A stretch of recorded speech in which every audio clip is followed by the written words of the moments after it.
Pozdravljeni. Navdušenci se mnogokrat srečamo z izrazom konstruktor. In danes si bomo pogledali, kaj pravzaprav mora izdelati konstruktor v Formuli 1.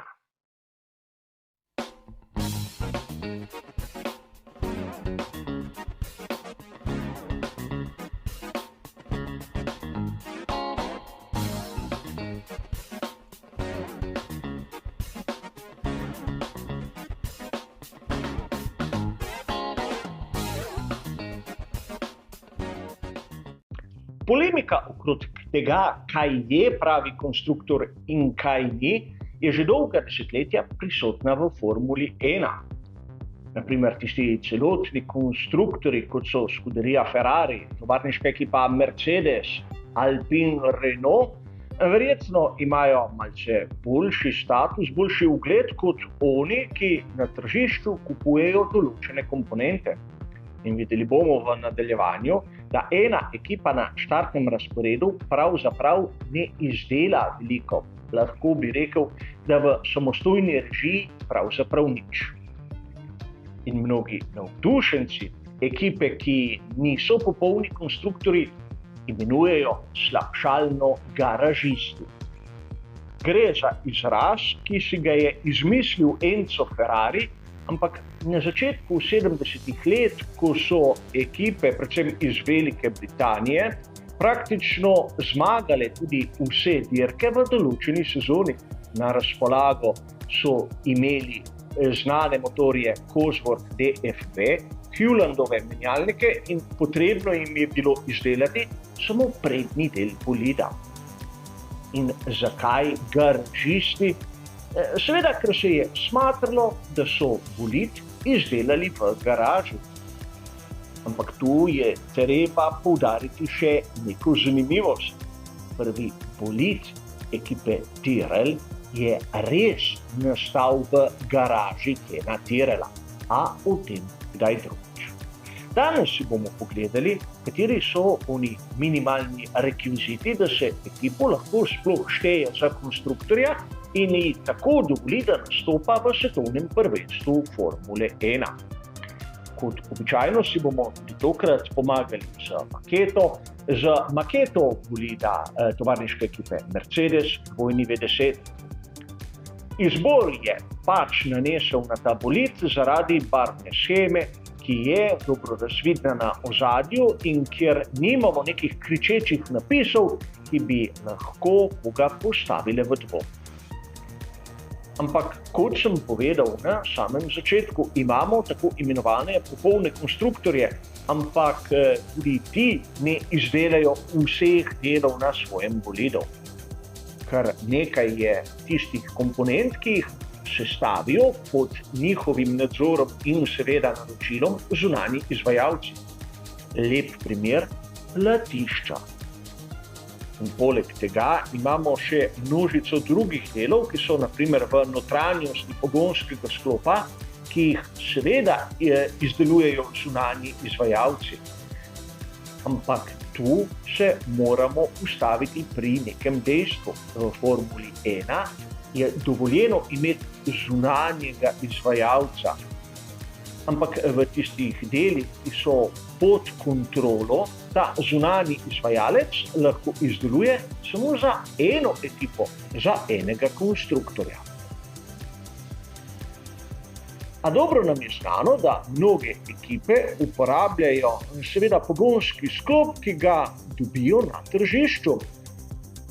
In to pomeni, da te ekipe niso konstruktorji, še zdaleč ne. Naprimer, ekipa McLaren, ekipa Alfa Romeo F1 Team oziroma Sauber so samo dve ekipi, ki v bistvu na tržišču jemljeta samo pogonski sklop. Kar se tiče naprimer menjalnika in drugih delov, so ponosni konstruktorji. Seveda, sedaj nekoga izmed vas zanima, kaj vse se lahko približno tako kupi na samem tržišču, poleg pogonskega sklopa, seveda tudi menjalnik. In tu bi rad omenil še nek del, ki ga marsikdaj pozabimo, to varnostno strukturo tu zadaj, ta izrastek, kjer vidimo tisto rdečo luč, ko dežuje, no, tudi ta del se da kupiti in čeprav zgleda malce trivialen, je izjemno pomemben, kajti gre za del, ki nekako pomaga pri trkih od zadaj, je struktura, ki se deformira in je podvržena crash testom. In zato, če ekipa kupi ta del, ki je pritrjen na menjalniku, prihrani kar nekaj truda, nekaj časa in nekaj denarja. Poleg tega ekipa lahko kupi tudi zadnje in prednje vpetje, seveda skupaj s pestom. In to pomeni, če malce poenostavim, da ukolikor izvzamemo zadnji in sprednji aerodinamični stabilizator, ekipa mora v lastni režiji sprojektirati in izdelati del bolida, ki sega od približno tu malce za zgornjo vstopno režo pa do konca nosnega konusa. Torej vidimo, da so razmerno malo. Poleg tega na bolidu Formule 1 imamo kar nekaj delov, ki so dobesedno splošni. Torej, njihovi načrti niso skrivnost, ekipe jih morajo dati v javno uporabo. Seveda, spomnite se začetka sezone 2022 in črpalk z gorivo. No, to je primer enega dela, ki je splošno dostopen vsem ekipam. Ekipa ga lahko sama izdela, ampak načrte mora objaviti. Drugi tak del je varnostni log halo. Torej, vidimo, da kar se tiče mehanskega dela bolida, torej približno od tu nazaj, ekipe Formule 1 pravzaprav lahko ne izdelajo dobesedno mnogo. Konec koncev, lahko smo iskreni, izdelajo lahko pravzaprav nič. Vse je dostopno na tržišču. A treba je tu omeniti, da tudi pod pokrovom pogonskega sklopa se lahko skriva marsikaj, kar je prosto dostopno. Na primer, hladilniki, izmenjevalci toplote so zopet deli, ki pravzaprav niso v lastni režiji vsake ekipe. Prav tako niso zavorni sistemi, ki so dostopni na tržišču in imamo v bistvu dva dobavitelja za celoten cirkus. Podobna zgodba kot že pri prej omenjenih platiščih. In seveda ne smemo tu preskočiti pneumatike, kjer imamo enega dobavitelja za vse. Govorili smo o ekipah, ki na primer v svoj bolid samo vgradijo tuj pogonski sklop. Imamo ekipe, ki seveda na tržišču vzamejo tudi menjalnik, tudi na primer prednje ali zadnje vpetje. In tu moramo omeniti na primer Aston Martin. To je že ena izmed ekip, ki je izjemno močno privezana na tovarniško ekipo Mercedes. In potrebno bo kar nekaj let, da se bodo nekako oddvojili, namreč ne kupujejo samo del tovarniškega Mercedesa, ki je na razpolago, ampak uporabljajo tudi njihov vetrovnik. In seveda to je logično, kajti ukolikor imajo tisti mehanski del, je prav, da tudi prednji del je nekako aerodinamično vpet v onega zadnjega. In tu seveda bomo izpustili polemiko, ki je nastala pred sezonami, ko je bil takrat še bolid ekipe Racing Point podoben tistemu, kar so prejšnjo sezono pokazali pri Mercedesu. Ampak sedaj bomo prišli do bistva prispevka. Kako je možno, da na primer ekipa Haas v bistvu v lastni režiji ne izdela svojega bolida. Namreč uporabljajo zunanji projektni biro.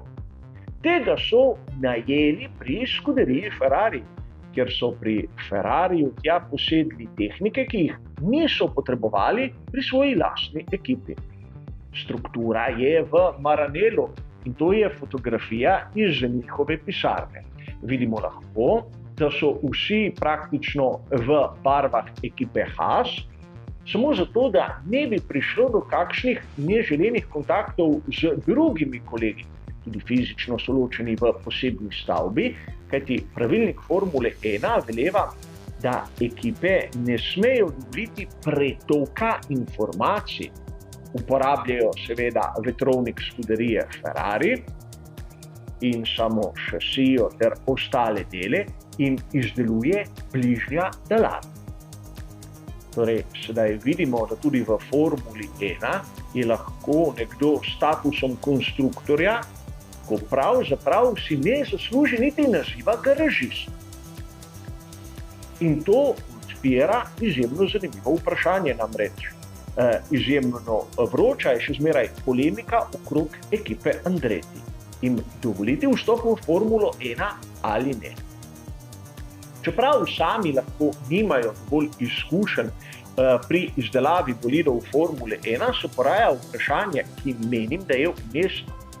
Namreč tudi oni z zajetno količino denarja lahko najamejo zunanjega izvajalca, podobno kot je napravila prav tako ameriška ekipa Haas. Ampak vprašanje je, ali obstaja neka struktura, ki jim lahko nekaj takega zagotovi. Scuderia Ferrari je za ekipo Haas nekako odstopila glavnega inženirja in tehničnega direktorja sedaj ekipe Haas, Simonija Resto. Za ekipo Andretti ne vidim, da bi bil kdo izmed tistih znanih inženirjev, naprimer Prost. In poleg tega samo en človek ne napravi bolida, potrebno jih je imeti kar nekaj v ozadju. Zato so take želje postati konstruktor mnogokrat le želje. Do uresničitve tega je še dolga pot. Zato tudi vidimo, da imajo določene ekipe v svetovnem prvenstvu Formule 1 dolgo tradicijo. Prav zaradi bistva, torej kadra, ki je prisoten v vsaki ekipi.